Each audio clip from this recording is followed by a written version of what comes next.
بسم اللہ الرحمن الرحیم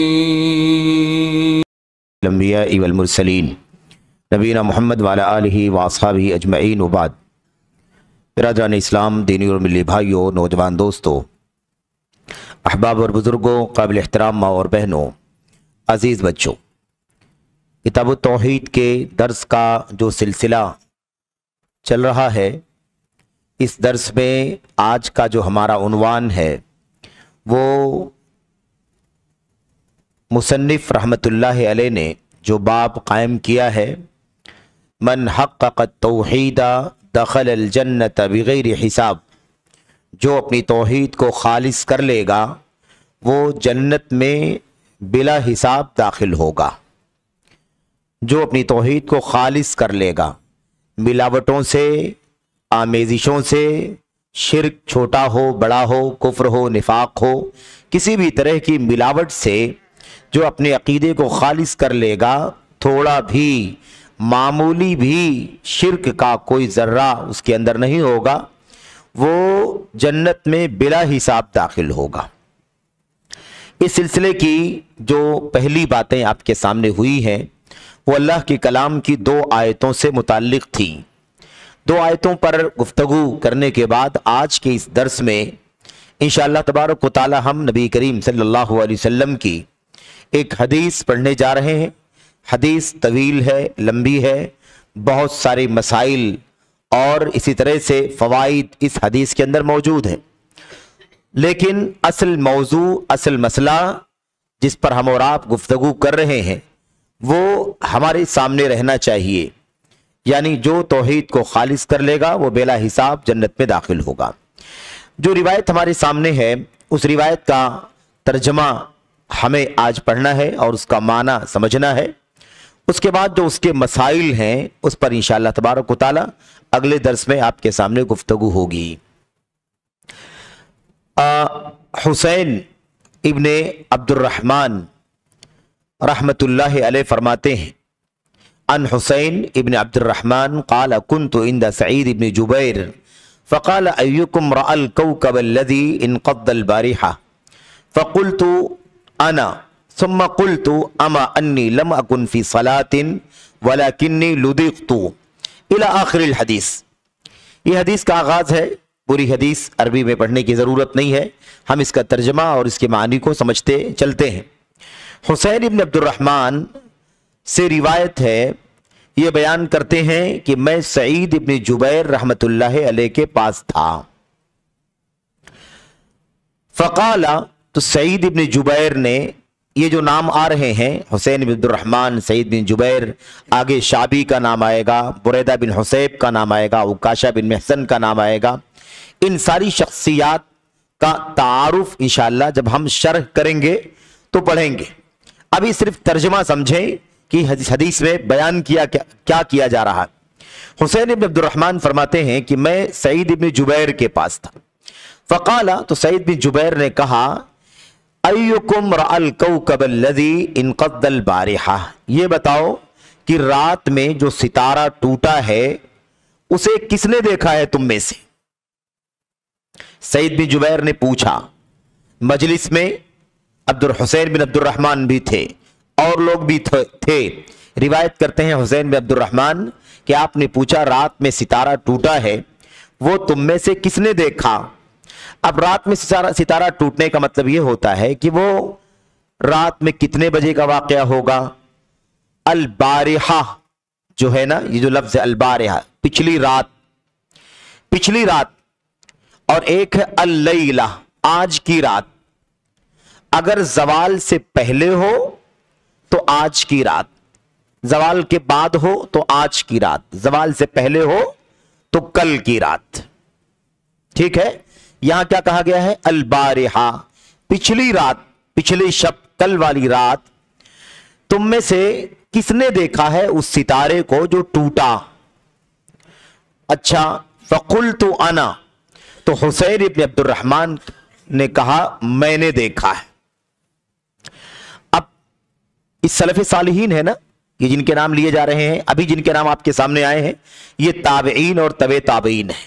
ابھی صحابہ کرام کا ذکر آگے آ رہا ہے۔